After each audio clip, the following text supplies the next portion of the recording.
நமஸ்தே குட்டீஸ், நம்மளோட குட்டி ஹிந்தி லேர்னர் சேனல்ல நம்ம இன்னைக்கு பார்க்க போறது ராஷ்டிர பாஷா செகண்ட் பேப்பர் தேர்ட் எக்ஸசைஸ்ல கிசி ஏக் விஷய பர் நிபந்த் லிக்கியே. அதுல இன்னைக்கு நம்ம வித்யார்த்தி ஜீவன் அப்படிங்கிறத பார்க்க போறோம். இதுல ஃபர்ஸ்ட் பாருங்க ரூப்ரேகா. ரூப்ரேகானா குறிப்பு சட்டகம். நம்ம ஒரு கட்டுரை எழுதும் போது அதோட சைட் ஹெட்டிங்ஸ் இந்த மாதிரி குறிப்பு சட்டகம் போட்டு எழுதுவோம். அதான் நம்ம இங்க ரூப்ரேகா அப்படின்னு ஹிந்தில கொடுத்துருக்கோம்.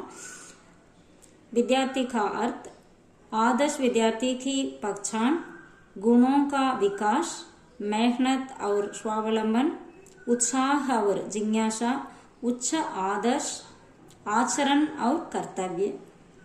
निष्कर्ष. இப்போ ஃபர்ஸ்ட் विद्यार्थी का अर्थ, மாணவன் அப்படின்னா என்ன மீனிங் அப்படிங்கறது பார்க்கலாம். विद्या का मतलब है किसी वस्तु के गुणों को अच्छी तरह जाना. அதாவது கல்வி அப்படிங்கிறது என்னன்னா ஒரு விஷயத்தை பத்தி நம்ம நல்லா தெரிஞ்சுக்கிறது. जो विद्या प्राप्त करता है वही विद्यार्थी कहलाता है. அத மாதிரி கத்துக்கிறவங்கள நம்ம மாணவன் அப்படின்னு சொல்றோம். ஆதர்ஷ் வித்யார்த்தி की पहचान, அதாவது நல்ல மாணவனை அடையாளம் காண்றது. अच्छा विद्यार्थी वह है जो चरित्रवान व्यक्ति से अच्छी बातें सीखता है, சேவா பாவனா ரக்தா ஹை और அகங்கார் நஹி கர்த்தா. அதாவது நல்ல மாணவன் அப்படின்னா நல்ல நடத்தை உடைய ஒருத்தர் கிட்ட இருந்து விஷயங்களை கத்துக்கிறது, சேவை மனப்பான்மையோட இருக்கிறது, அப்புறம் அகங்காரம் இல்லாம இருக்கிறது. இதுதான் நல்ல மாணவனுக்கு அடையாளம் அப்படின்னு சொல்றாங்க. அடுத்து பாருங்க गुणों का विकास, गुणங்களோட வளர்ச்சி. विद्यार्थी को अच्छे गुण अपनाकर बुराइयों को छोड़ देना चाहिए.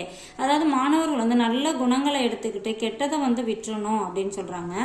मन और दिल को नई चीजों के लिए खुला रखना चाहिए. அதாவது மனம் இதயம் எல்லாத்துலயும் நம்ம புது விஷயங்களை நம்ம பார்க்கணும், அதை தெரிஞ்சுக்க விரும்பணும் அப்படிங்கிற மாதிரி சொல்றாங்க.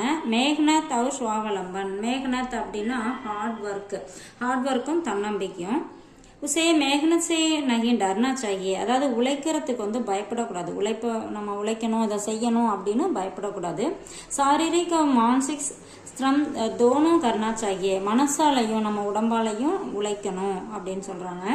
சரல்தா ஸ்வச்சதா और பவித்ரதா உஸ்மே ஹோனி சாஹியே. அதாவது சரல்தா அப்படின்னா ஒரு நார்மலான, சரல்னா ஈஸியானதா, ஸ்வச்சதானா கிளீன், மனசு தூய்மையா இருக்கிறது, அப்புறம் பவித்ர அப்படின்னா புனிதமானது, அது தூய்மை அப்படிங்கறத அதுல இன்னும் கொஞ்சம் அதிகமா சொல்றது. இந்த மாதிரி இருக்கணும், அதாவது தூய்மையான ஒரு மனிதனா இருக்கணும் அப்படிங்கறத இங்க கொடுத்திருக்கிறாங்க.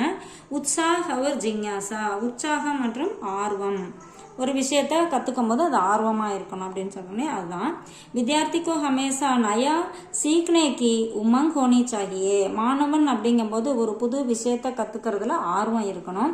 हर स्थिति से कुछ सीखकर उसका लाभ उठाना चाहिए. அதாவது ஒவ்வொரு சூழ்நிலையிலையும் ஒவ்வொரு இடத்துலையும் ஏதாவது ஒரு விஷயத்த கத்துக்கிட்டு அது மூலமா முன்னேற்றம் அடைய வேண்டும் அப்படின்னு சொல்றாங்க. உச்ச ஆதர்ஷ், உயர்ந்த லட்சியம். विद्यार्थी का आदर्श ஆஸ்மான் சா உஞ்சா. அதாவது வித்யார்த்தியோட அவங்களோட லட்சியம் எப்படி இருக்கணும், வானத்தை விட உயர்வாகும். சித்தாந்தி ஹிமாலயசா அட்டல், அவங்களோட ஒரு கொள்கை இமயமலை விட உறுதியா இருக்கணும். ஹிருதய சமுத்திர சா கஹரா ஹோனா சாஹியே. அதாவது ஹிருதயம் இதயம் சமுத்திரத்தை விட ஆழமானமா, அதாவது ஆழமான அன்பு உள்ளவங்களா இருக்கணும் அப்படிங்கிற மாதிரி சொல்றாங்க. ஆச்சரன் ஒரு கர்த்தவிய. ஆச்சரன் அப்படின்னா நடத்தை, கர்த்தவியனா கடமை. உசே சச்சா ஆக்ஞாகாரி और सदाचारी बनकर भेदभाव बोलकर अपने कर्तव्य में लगे रहना चाहिए. அதாவது இவங்க எப்படின்னா உண்மையாகவும் கீழ்ப்படிதலாகவும் நல்ல எண்ணங்களோட இருக்கணும். அதாவது வேறுபாடு எதையும் பார்க்காம தன்னோட கடமையில அவங்க ஈடுபட்டு இருக்கணும், தொடர்ந்து இருக்கணும் அப்படிங்கிறாங்க. நிஷ்கர்ஷ் அப்படின்னா முடிவுரை. வித்யார்த்திக்கோ अपने चरित्र व्यवहार और आदर्शों से समाज और देश के लिए प्रेरणा बनना चाहिए. அதாவது மாணவன் தன்னோட குணம், அப்புறம் நடத்தை, அவங்களோட லட்சியம், இது எல்லாத்துலயுமே நாட்டுக்கும் சமுதாயத்துக்கும் ஒரு தூணா இருக்கணும், அவங்க ஒரு உத்வேகத்தை கொடுக்கணும் அப்படின்னு சொல்றாங்க. இது நல்ல ஒரு மாணவனோட கேரக்டர் எப்படி இருக்கணும் அப்படிங்கறத பத்தி இதுல நம்ம பார்த்தோம். இது நம்ம புக்லயே இருக்கு, கொஞ்சம் ஷார்ட் பண்ணி கொடுத்துருக்கேன், உங்களுக்கு ரொம்ப யூஸ்ஃபுல்லா இருக்கும்னு நினைக்கிறேன். தேங்க்யூ.